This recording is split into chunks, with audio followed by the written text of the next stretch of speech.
Welcome to Keeping Up with Jones, the Lonnie Jones podcast adventure. You are going to hear the stories from the eclectic life of a guy who is a professional counselor, a family man, a SWAT team chaplain, outdoor enthusiast, a guy involved with ropes, 10th Planet Jiu-Jitsu, a chaotic Jedi, and who is a recipient of an honorary doctorate from the University of Adversity. Using these stories, we take the facts lead to concepts, and from the concepts we make a variety of life applications. Just a caveat about the facts. Most of the time we will tell you the facts just the way it happened, but once in a while we'll give you the facts the way other people remember how it happened, and that usually includes a tablespoon of embellishment. No harm is meant, just good, clean fun for educational purposes. Please subscribe and share this with your friends. As always, we thank you for keeping up with Jones, the Lonnie Jones podcast adventure.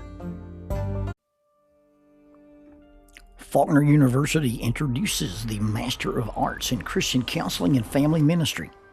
Many youth ministers are not well prepared for the complex challenges facing youth, parents, and families today. This program is not designed to fulfill any requirements toward becoming a licensed counselor, but it is designed to equip the career youth and family minister to do just that, minister to families, by integrating prevention-oriented counseling skills and intervention strategies within a church setting. The courses include, but are not limited to, counseling skills, counseling couples and families in crisis, family dynamics, human intimacy and sexuality, parent and character education, as well as church assessments. All courses may be completed online from the convenience of your home or workplace and at the time that fits your schedule. Most courses are only 8 weeks long. There is a 60% tuition discount for members of the Churches of Christ. Visit the website faulkner.edu/KGST. KGST stands for Curley Graduate School of Theology. That's faulkner.edu/KGST, or contact Jimmy Holland, Director of Biblical Studies Recruiting, at jholland, HOLLAND, jholland@faulkner.edu with any questions or to find out about the eligibility requirements for the tuition discount. Faulkner University is a sponsor of Keeping Up with Jones, the Lonnie Jones podcast adventure.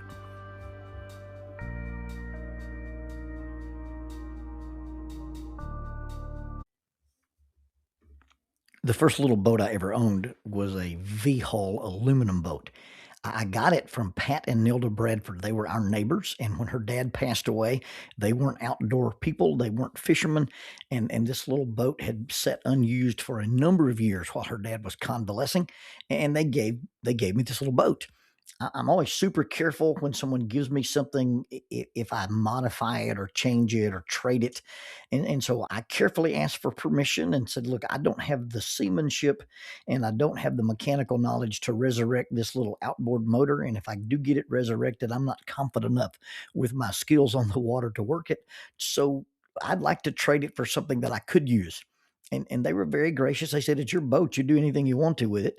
And so I traded it for a Lowe, L-O-W-E, a little small, flat-bottom aluminum boat that instead of propelling with an outboard motor, I was going to propel it with a trolling motor or using a long pole if I was in real shallow, swampy water.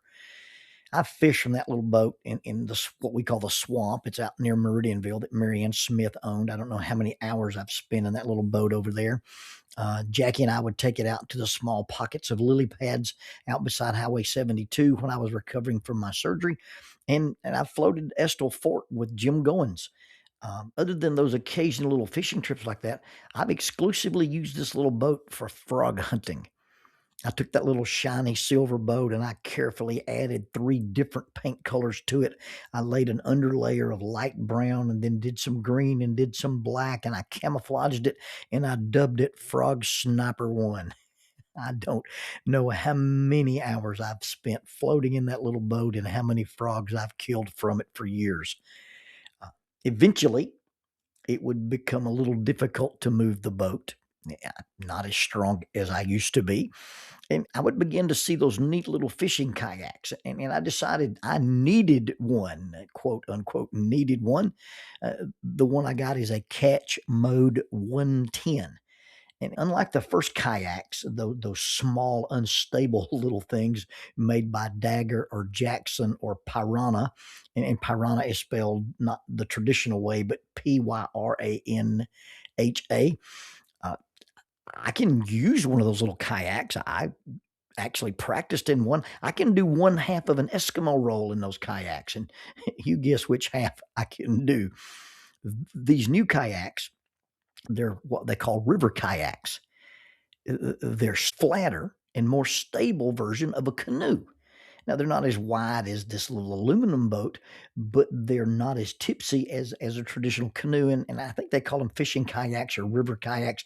The first one I ever floated in, we did a float trip with some people, and instead of having a canoe, we had a quote unquote river kayak. The particular kayak I have is the most stable version you can have that doesn't have pedals.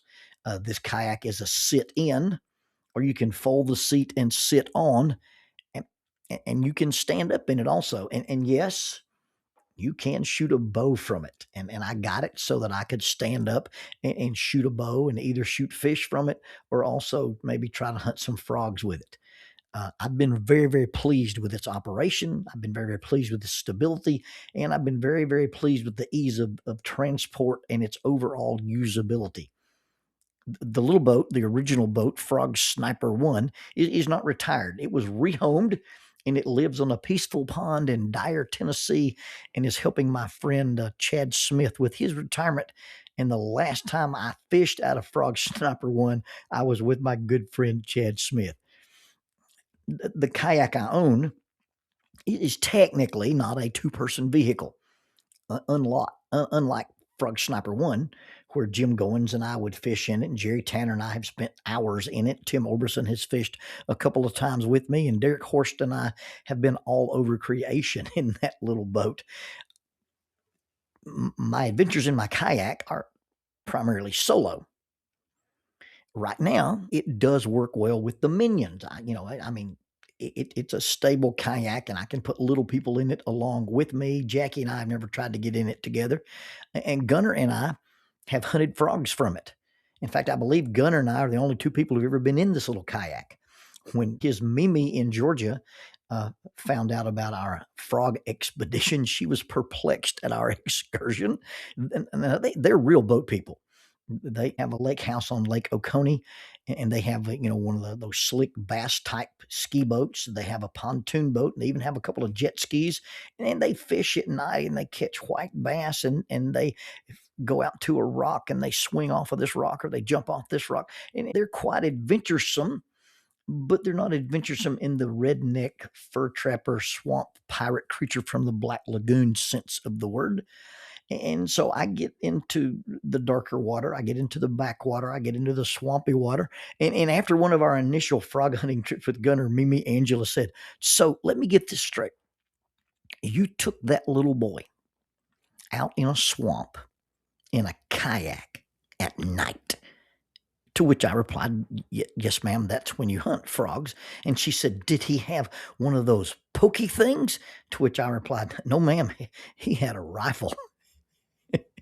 The cool thing about my kayak is that it transports super easy. It easily fits into the bed of the tactical Toyota. I have an extension. It fits into the hitch receiver, and it sticks out from the back of the truck, and it supports the little boat quite well. And the kayak also has a set of removable wheels. So once I get it off the truck, I can pick up the front end of it and move it and roll it like you would a wheelbarrow, and move it from the truck to the water. Now, when we had Frog Sniper 1, you had to carry that thing above your head or drag it through the weeds. You had to carry it like the Navy SEALs do during BUDS training. We found, and I don't remember who told us about it, we found this lake or a pond behind Plainview Church of Christ. It was in the middle of some agricultural field, and we made some phone calls, and somebody said if we wanted to fish in it, we could.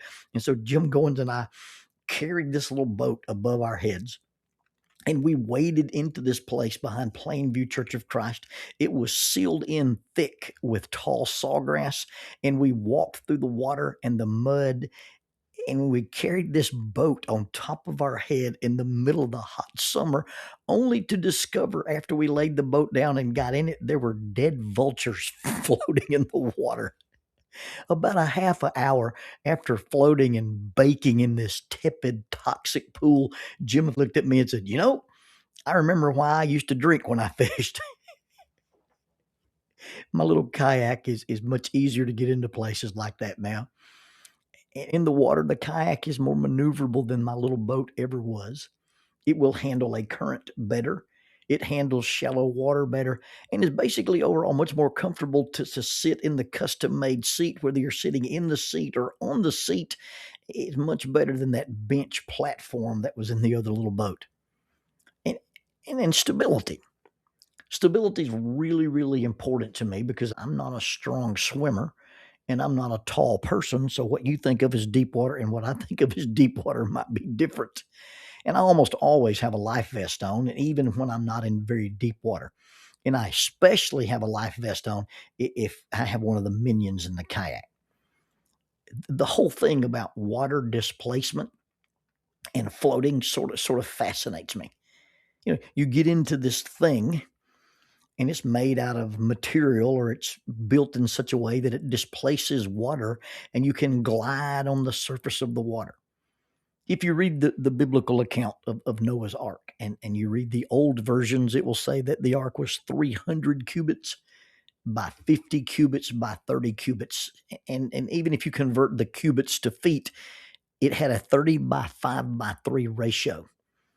And modern naval architects and shipbuilders still use a 6-to-1 length to width ratio for balance and stability. Now, you start making a faster boat, they'll compromise this when speed is needed. And so a boat built for speed will be maybe a little longer and maybe a little narrower. But most boats that are really, really stable have this 6-to-1 ratio, or at least approaches it or approximate it. The real key to keeping your kayak or your canoe or even any of your boats stable, the real key to that is to stay centered.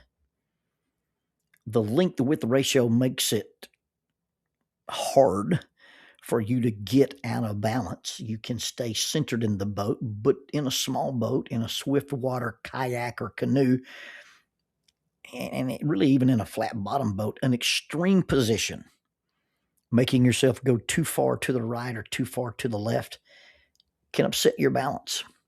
It can make the boat dip, flip, capsize, roll. It can do the one thing that makes a boat sink. You see, balance isn't found or achieved by leaning too far in either extreme direction. Along those lines, when you tilt a boat too far and you get extreme in one direction or the other and it tilts, boats don't sink because they are in the water. They sink because water gets into them.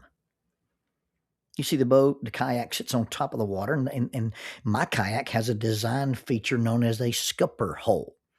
And a scupper hole is designed to mitigate or drain any water that might get into the boat. These holes are actually tubes that join the deck and the hull, and that hollow tube, if you don't see it as a hole, but you see it as a tube, it functions as a pillar, and it increases the overall rigidity and strength of the kayak. Originally, the scuppers were on the deck between the railings, but the new modern kayaks have these scupper places in the bottom. And boats don't sink because they're in the water. They sink because water gets into them. And I think that's important. I think that's an important design feature when we think about how we should kayak through our culture. That's an important design feature we need to instill into our students or our children in order to help them kayak in the modern culture, especially the online social media culture. You see, it's not our job to avoid the water. We're not supposed to stay out of the water. We're really designed to be in the water. And for some of us, we're designed to be in the deep end and the turbulent part of the water. But when we get into the deep, turbulent waters, we've got to maintain buoyancy, we've got to maintain stability, we've got to maintain integrity while we navigate the waters of a culture that could be overwhelming. And if we let too much of it in, it can be devastating. We should have scupper holes, intentionally designed voids, intentionally designed openings that allow some of the influences that get in to harmlessly pass through, or at least if they get in, let them drain out without overwhelming our boat. If you look at the scupper hole, it looks like a hole in your boat. But that's only if you look at the negative space, the cutout part. Like I said, the hole is actually a tube, and that tube is strong and rigid, and it connects the deck to the hull. The hull is the part of the boat that is in the water, and the deck is the part of the boat that sits out of or above the water. It's our platform. It's the place we sit. It's the place we stand. It's the place we navigate from while we are surrounded by the water. The philosopher Friedrich Nietzsche was famously quoted as having said, "He who fights with monsters should look to it that he himself does not become a monster." And if you gaze long into an abyss, the abyss also gazes into you. If we are carefully and properly scuppered, and maybe that's not how you use that word. Oddly enough, the word originally meant to sink a ship or to kill someone. But if we are properly scuppered, if we have those places in our lives that let the stuff, the toxicity, the abyss drain out of our lives, then we can be involved in fighting monsters and staring into the abyss. You see, the new modern kayaks have this feature so that the thing that would sink us or swamp us washes out of us or passes through without harming us. Those who work with toxic, those who wade into the chaos, those who fight evil or at least deal with the victims of evil, those who have to do that have to have a mechanism to prevent them from becoming discouraged by what we fight, or by becoming affected by what we fight, becoming infected by what we fight, or becoming what we fight.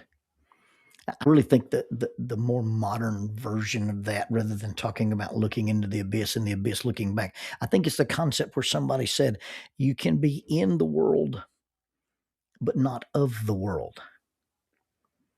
Our job's not to be isolationist. We're not to be separatist. I was watching the Band of Brothers during the Memorial Day weekend. In episode 5 of Band of Brothers, Captain Dick Winters is warned. The lieutenant tells him, hey, you're going to be surrounded. The men of the 101st will be surrounded by a panzer division. And in the movie, he didn't say it in real life, but in the movie, Winters looks at this guy and says, we are paratroopers. We're supposed to be surrounded. We may not actually fight the monsters themselves, but we are surrounded by evil and by suffering. And we purposely float out among the chaos, the suffering, and the evil, and that's our jobs. We're supposed to be surrounded. We gaze into the abyss, and sometimes we gaze into the abyss through an optic or a rifle scope. But if we don't gaze into the abyss, and if we don't put ourselves in a place where we're surrounded, we can't have any influence with anybody. We can't have any influence with anybody we don't interact with. So we kayak into the swamp, and we choose to be surrounded by, but not flooded with, the waters of chaos, suffering, evil, and those who do evil. Our mission is to be with people, different people and people different than us. But we also have to have enough openings in our hull to let those negative effects, the toxicity, the damaging influence flow through us and drain away. We have to have enough stability in our deck and the proper ratio or balance in our lives such that we don't overreact and we don't become like what we fight. We don't let that stare back into us and ruin us, jade us, make us cynical or uncaring. It's a challenge to kayak in our culture. It's often daunting to know that the waters are hostile. But in order to be of any influence, in order to be of any service, in order to be able to help, I have to navigate in a culture that could or would sink my little boat. It's not pleasant living counterculture. It's not easy being the one person who does. It's not easy being the one person who chooses not to. It's a difficult balance to be loving but not affirming. It's a difficult place to be tolerant without endorsing. It's hard to be accepting without approving. It's a fine balancing act to grant other people the freedom to choose while making sure their choices don't impede the standards I've chosen for my life and my family. That is so hard. It'd just be easier to stay out of the water. It actually safer just to stay out of the water. Boats don't sink because they're in the water. They sink because water gets into them. My kayak can't sink hanging in the garage, but it's pretty useless unless it's surrounded by the water.